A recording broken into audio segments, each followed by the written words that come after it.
Bienvenue tout le monde dans cette vidéo concernant Jupiter qui rentre en Cancer. Alors d'habitude, le dimanche, c'est la petite vidéo où on parle des énergies de la semaine. Là, j'avais envie de focaliser sur ce très attendu Jupiter en Cancer.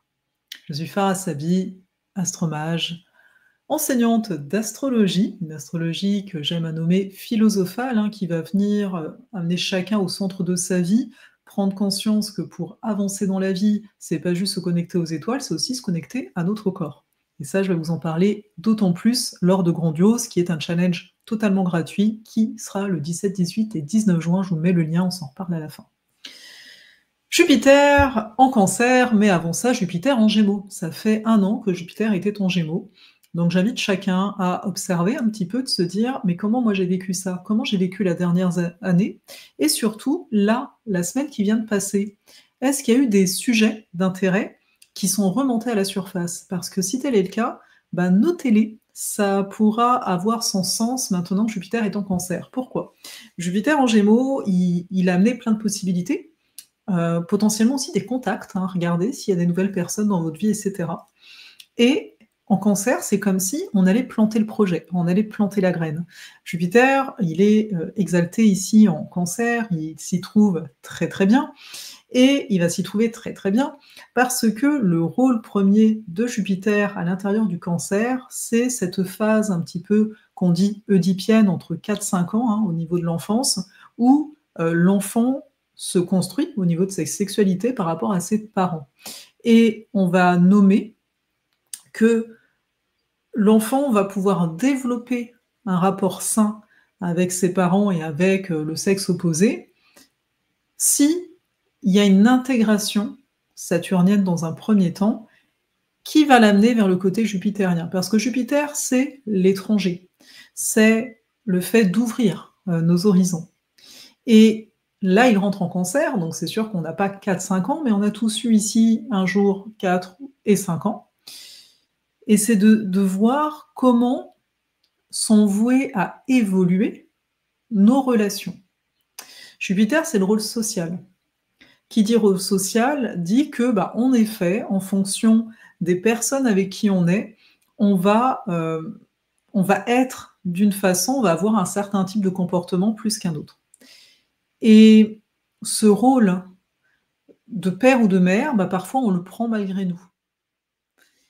Bien sûr, il va falloir connaître les dynamiques. C'est quoi une dynamique père-mère, père-enfant, mère-enfant, dans une relation? Certains sont bien entendu ici au courant. Si pas, il va falloir éclairer cette affaire-là. Mais bien souvent, on s'en rend compte quand on porte des responsabilités qu'on n'a pas à porter pour l'autre, parce que l'autre, c'est un adulte tout comme nous. Ça va être des situations un petit peu comme ça. Maintenant, Jupiter, il va pouvoir mettre en lumière, donner l'opportunité de voir ça, de voir ces jeux-là. Et en même temps, de voir quels sont les nouveaux projets, parce qu'on est dans un signe cardinal en Cancer, quels sont les nouveaux projets qui vont avoir le coup de s'élever en fait pendant cette année-là. Donc d'où le fait, qu'est-ce qui, la dernière semaine ou les derniers mois, est-ce qu'il y a un sujet, est-ce qu'il y a quelque chose qui vous est venu, et de vous dire, mais attends, est-ce que je ne devrais pas poursuivre sur cette voie? Ici, pendant toute l'année, où Jupiter va être en Cancer, il va être gouverné par la Lune. Donc c'est sûr que la période des éclipses, on va y prêter une certaine attention, notamment la prochaine ici, ce sera en septembre, quelque chose comme ça, j'ai plus la date exacte, mais ça va être donc des périodes charnières pour la façon dont on va prendre notre place, ou devrais-je dire, qu'on va se donner l'opportunité d'être qui l'on est, sans être encore dans nos réactions, sans être encore dans « Ah, je dois gagner à tout prix ». On va sortir, enfin en tout cas c'est une invitation. Après, chacun fait comme il veut, comme il peut. Ça va être une invitation de sortir de ce type de comportement, de ce type de rôle. Donc ça, c'est déjà une chose assez importante en tant que telle.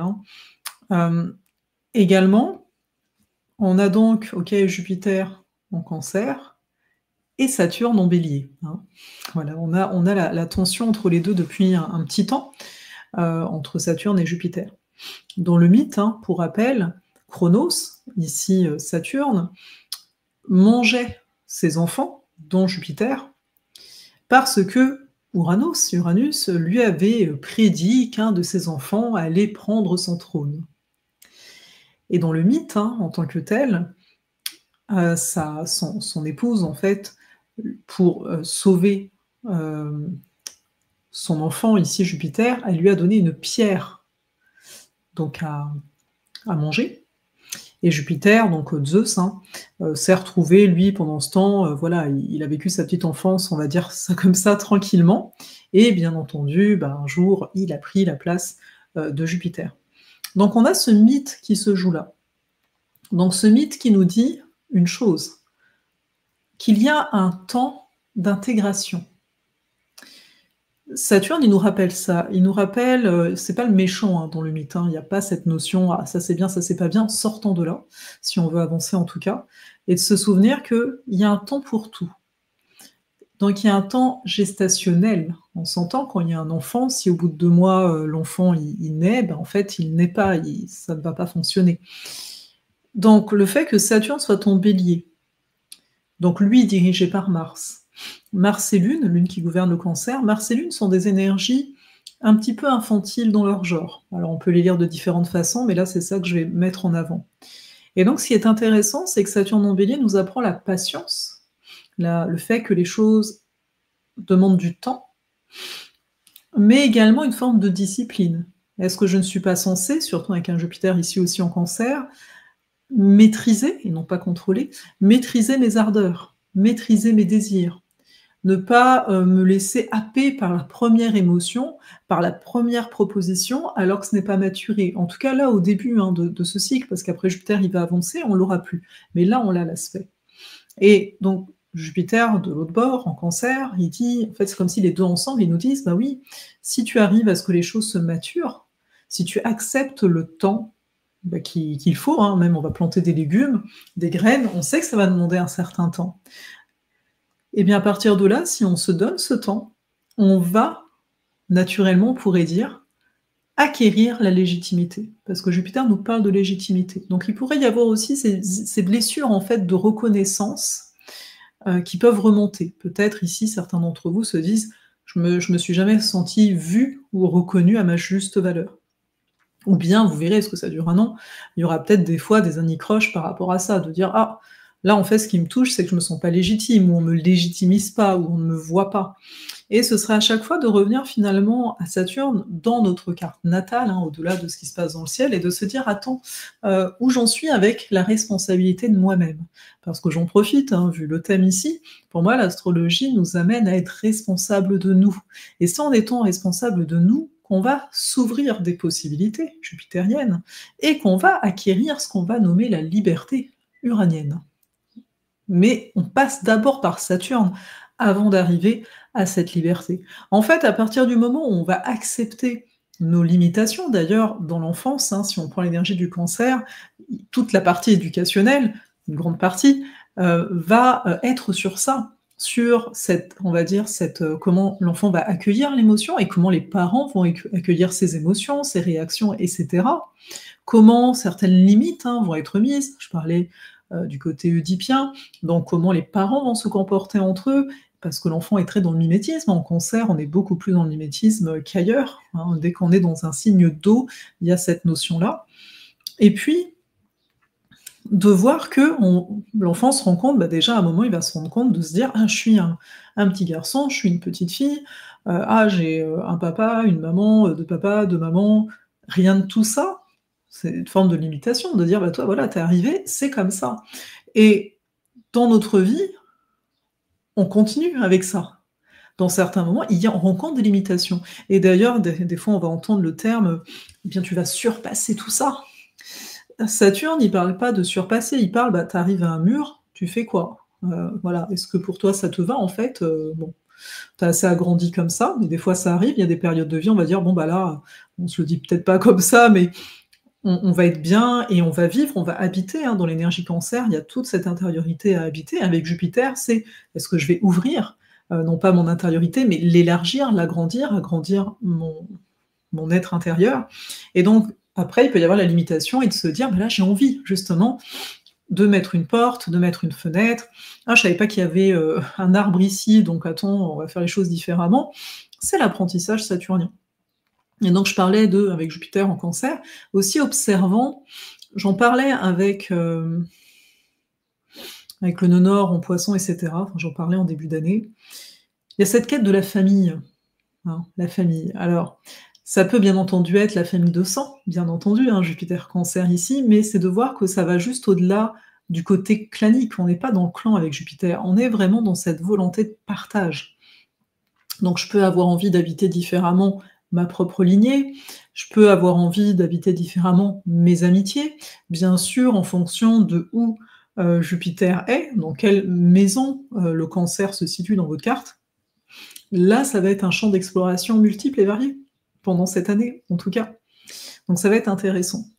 Donc, c'est ce que j'avais envie de vous amener, un peu voir, voilà, les énergies qui sont en présence, comment ça peut se jouer à l'intérieur de nous, comment je vais me positionner, comment je vais être responsable de mes, désirs, donc potentiellement aussi d'aller m'ouvrir des portes, hein. Jupiter, c'est aller toquer, aller ouvrir des portes. Peut-être qu'il toque pas même des fois et Saturne à côté, il nous demande une certaine discipline comme il nous l'a toujours demandé et de voir notre réaction, hein. Tu sais, des fois, quand on a un côté, réactionnel, un petit peu, martien, c'est du genre, «Ah non, moi j'aime pas la discipline, voilà, moi je veux ruer dans les brancards». Ce sont des archétypes ici qui se jouent en nous, il n'y a pas de jugement ici, mais ce sont des clés. Donc à nous de voir ces clés qui sont à l'intérieur de nous, en nous observant dans nos comportements et puis à un moment se dire, hein, Jupiter et Saturne, chacun à leur façon, ont une forme d'ambition. Donc quelle est notre ambition ici? Est-ce que j'ai du mal avec ce terme? Certains vont préférer le terme d'intention, peu importe, mais c'est de se dire: «Vivre une vie intentionnelle, c'est une vie où on va décider de certaines choses». Mais bien sûr que ça ne retire rien au fait que j'ai beau décider, hein, si la vie elle veut «compromettre» entre guillemets mes plans, ou plutôt m'aider dans mes plans, on pourrait le voir comme ça, eh bien la vie s'en mêlera, et la vie elle s'en mêle bien souvent de toute façon. Et entre autres choses, on verra tout ça, enfin on le verra d'une certaine façon dans Grandiose, hein, je vous ai dit au tout début, 17, 18, 19 juin, donc c'est gratuit. Alors c'est sûr que c'est gratuit, en fait, c'est offert, hein, parce que ça reste de l'énergie de mon côté, une préparation et cetera. Je vous mets le lien, vous êtes les très bienvenus. On va aborder l'astrologie de façon concrète, j'ai envie de dire, vivante. Donc on n'est pas là pour être dans la tête, hein, moi j'essaye le plus possible qu'on va être ensemble, pour justement que chacun puisse se connecter encore plus à lui-même. Plus on est connecté à nous-mêmes, plus on va mieux marcher, j'ai envie de dire ça comme ça, notre chemin, plus il y a des choses qui vont se passer, pour nous. C'est comme si: «Hey, je décide d'être présent». Alors si tu es pas là en direct, les replays seront dispo pendant une semaine. Donc voilà, d'une façon ou d'une autre, tu peux participer. Donc n'hésite pas. Ça va être aussi pour moi l'occasion de te présenter Cosmos. Donc si tu as envie d'apprendre l'astrologie en ma compagnie pendant 9 mois, eh bien Cosmos pourrait t'intéresser. Et tu vas voir, on va dire, j'ai renforcé Cosmos, parce que pour moi l'apprentissage de l'astrologie est connecté automatiquement à nous. Et vu mes derniers apprentissages, oui, il y a de l'astro, mais il y aura pas que de l'astro. C'est-à-dire, bien sûr, tu vas apprendre à lire une carte du ciel et cetera, mais je voulais aussi amener le côté, beaucoup plus humain, de développer ensemble ta sécurité intérieure, ta confiance en toi, tout au long de ces mois ensemble. Parce que, vous voyez, ça c'est très saturnien, ça met du temps, ce genre de choses, et personnellement, je suis prête à m'engager davantage. Donc, si toi aussi tu te sens l'âme de t'engager, alors à être en connexion avec toi, mais donc à prendre ta vie en main. Mais quand je dis prendre ta vie en main, c'est d'être acteur, d'être actrice, de dire: «Allez, là c'est bon, j'y vais». Eh ben, tu pourrais être la bienvenue. Non, Cosmos, allez, j'arrête là, je vous dis à la semaine prochaine et n'hésitez pas comme d'habitude à commenter, à partager, ça va soutenir en fait, la chaîne, à aimer et cetera, et on se trouve la semaine prochaine, et la semaine prochaine déjà ce sera aussi, Grandiose, hein, donc c'est bientôt. Voilà.